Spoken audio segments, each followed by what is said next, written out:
Hai, selamat siang para siswa sekalian dan juga para guru.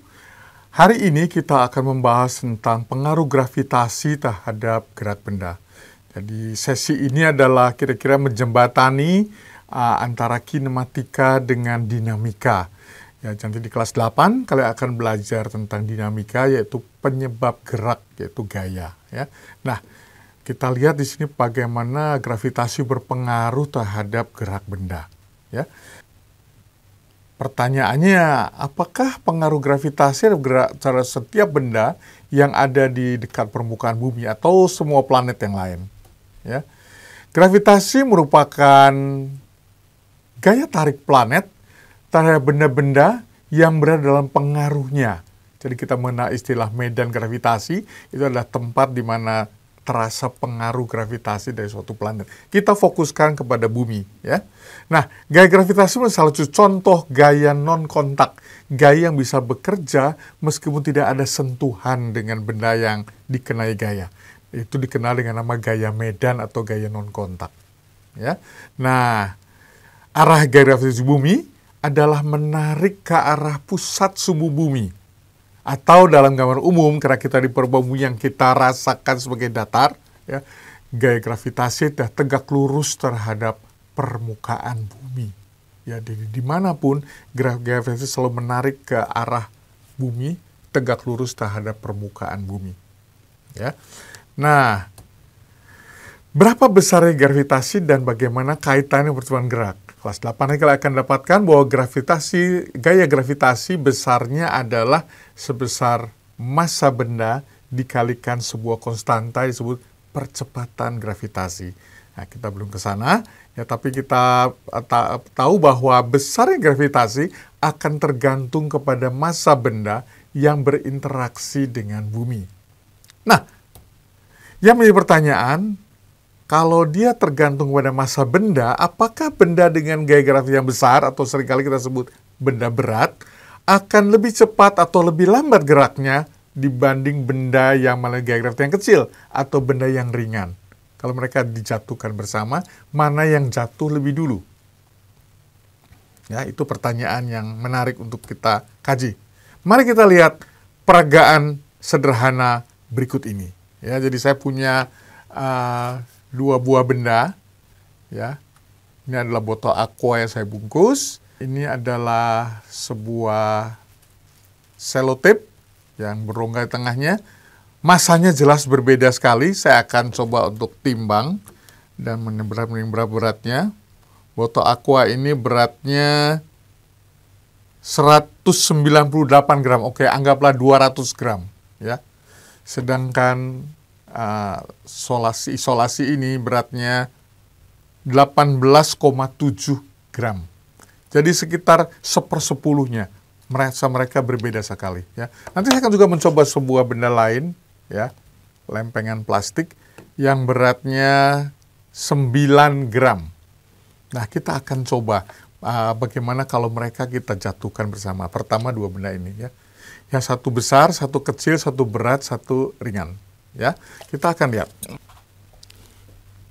Ya, jadi kalau saya taruh dia suatu ginian tertentu bersama-sama, ya, supaya tidak saling mengaruhi, ya, saya akan tampilkan dia saling menembus sama lain begini, ya.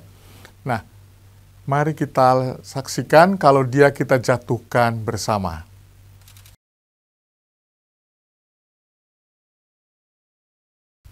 Ya. Oke. Saya akan tampilkan juga yang kedua, kalau bagaimana benda datar ini, ya, kita jatuhkan bersama dengan botol plastik kita, ya. 1, 2, 3. Kalian tuh melihat perbedaannya? Ya, mari kita membahasnya.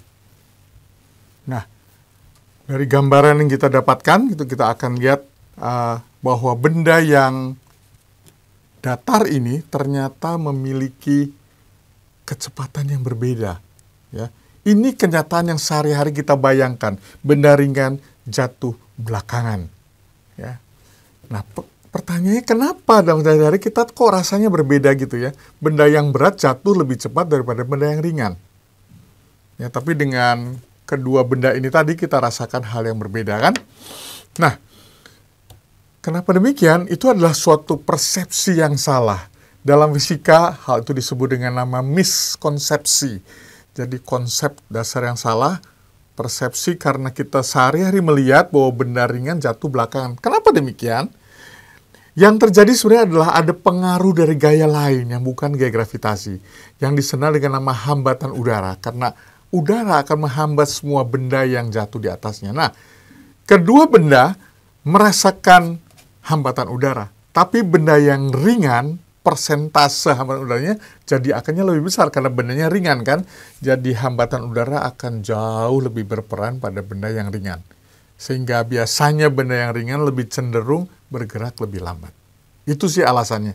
Nah, jadi kalau kita akan bisa membuat hambatan udara ini dihilangkan, pengaruh berat benda berat dan benda ringan dan jatuh bersama nanti akan hilang.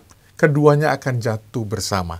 Nah, saya memiliki sebuah video dari BBC yang dilakukan di sebuah fasilitas NASA di Cleveland, Ohio, yang menunjukkan bahwa benda yang sangat berat, bola bowling, dijatuhkan bersama dengan bulu angsa yang sangat ringan.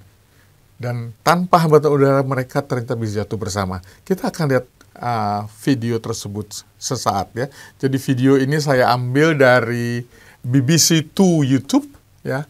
Itu linknya dan kita akan saksikan bersama video ini. The force that's present on the outside when it's pumped out to the conditions of outer space.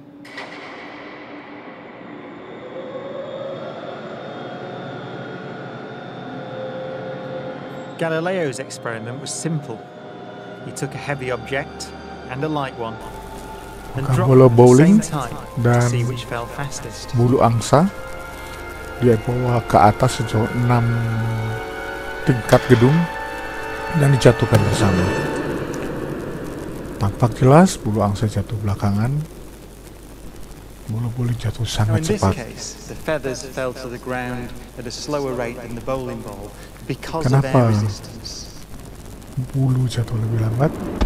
Jawabannya karena hambatan udara. So, in order to see the true nature Maka of kalau kita gravity, mau memisahkan pengaruh gravitasi dari hambatan udara, kita harus menghilangkan udara dari ruang. Perhatikan gedung ini setinggi 6 tingkat kali 3 meter dan sekitar 20 meter. Nah, gedung sekarang ditutup, lalu oksigennya disedot, udara disedot dari sana. it takes 3 hours to pump Butuh out 3 jam untuk 1,000 menurunkan cubic tegangan feet sampai of air 2 chamber. militor, itu sangat rendah. But once Maka it's complete, there's a near perfect ruangan vacuum. divakumkan, dan setelah mencapai 2 militor, mereka siap mengulang percobaan, menjatuhkan bola bowling dan bulu angsa bersamaan dari ketinggian sekitar 20 meter. 8, 7, 6, 5, 4, cameras on, Countdown, 2, 1, release. ya, bola dan bulu dijatuhkan bareng bersamaan, dan tampaknya mereka memang jatuh bersama. Dari ketinggian 6 tingkat gedung, sekitar 20 meter. Ini adalah gerak lambat, jadi bukan bulunya yang diperam, tapi memang gerak lambat. Sebetulnya jatuhnya cepat sekali. Ya, terbukti bahwa benda berat dan benda ringan jatuh bersama tanpa adanya hambatan dari udara. Exactly the same. Feathers don't move, nothing. Persamaan fisika terbukti bahwa gerak jatuh bebas tidak tergantung kepada massa. Kenapa dalam keadaan sehari-hari tidak terlihat? Karena ada hambatan udara yang akan menghambat benda-benda yang lebih ringan. Gravity. But Einstein imagined the scene very differently. The happiest thought of his life was this. The reason the bowling ball and feather fall together is because they're not falling. They're standing still. There is no force acting on them at all.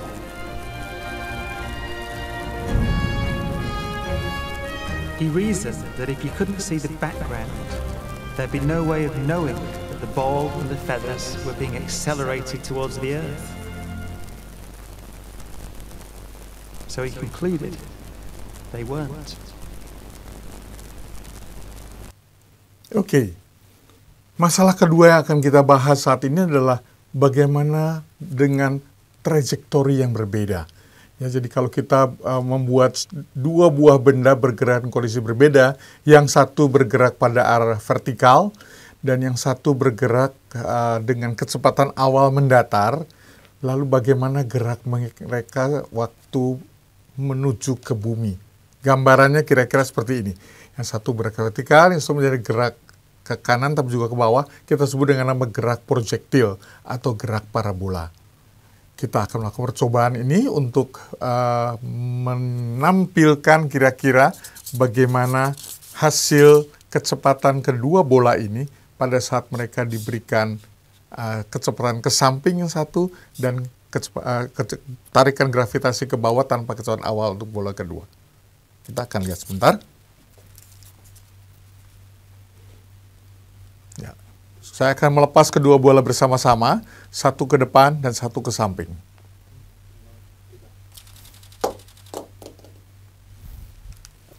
Ya.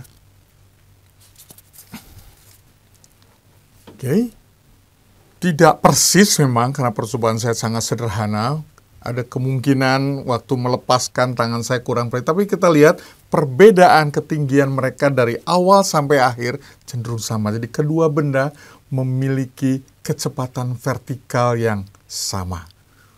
Nah, memang tidak terlalu teliti karena saya hanya menggunakan mekanisme dari lepasan tangan saja, tapi mari kita lihat keadaan yang sebenarnya bisa kita buat. Itu ada di video yang saya ambil dari Electronics World di YouTube. Ini ada linknya tercantum di bawah situ, dan berikut adalah videonya sebagai penutup dari pertemuan kita. Ternyata kedua benda yang vertikal dan yang melakukan gerak parabola akan mengikuti ketinggian setiap saat yang sama. Kita lihat videonya.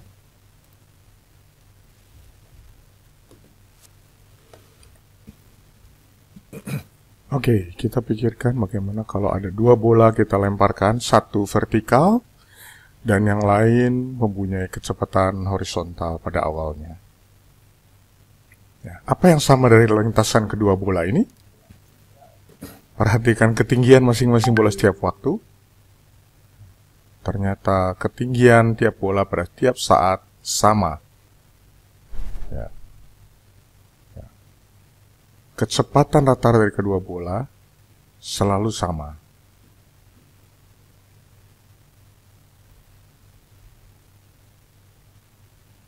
Menarik bahwa kedua bola selalu memiliki ketinggian yang sama. Lalu apa gunanya kecepatan yang ke samping, yang horizontal pada satu bola? Kita lihat bahwa kecepatan horizontal tidak mengaruhi gerak vertikal. Projektil yang dilemparkan ke samping tidak memiliki kecepatan awal ke bawah, sehingga kecepatan ke bawah yang mengaruhi oleh gravitasi. Dan kecepatan ke bawah itu hanya mengaruhi oleh gravitasi, ya, sehingga dia bergerak bersama ke dalam hal ketinggian. Kita lihat grafiknya dari gerakan ini. Ini adalah kegambaran kecepatan dari gerak vertikal untuk kedua bola. Ada AY yang besar sama dengan G. Sementara gerak horizontalnya selalu konstan untuk yang bola ke samping. Maka kalau kita gabungkan kecepatan vertikal dan horizontal, ya, kita akan mendapatkan kurva yang sesungguhnya dari bola yang dilemparkan horizontal.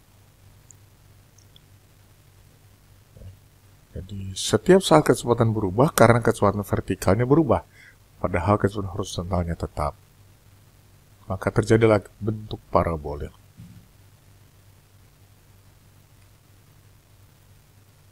Ya, Itu yang ingin saya tampilkan hari ini, bahwa benda ternyata tidak tergantung trajektorinya. Kalau kecepatan awal vertikalnya sama, mereka akan meluncur bersama-sama di udara. Ini penting buat kalian untuk dipakai sebagai konsep dasar apa yang menentukan kecepatan benda bergerak. Ternyata bukan massa benda, dan kedua juga bukan arah trajektori. Kecuali kalau kita memberikan kecepatan awal ke atas atau ke bawah pada salah satu benda, itu lain cerita. Ya, oke. Itu pembahasan kita buat hari ini ya teman-teman. Sampai ketemu dalam video berikutnya. Terima kasih.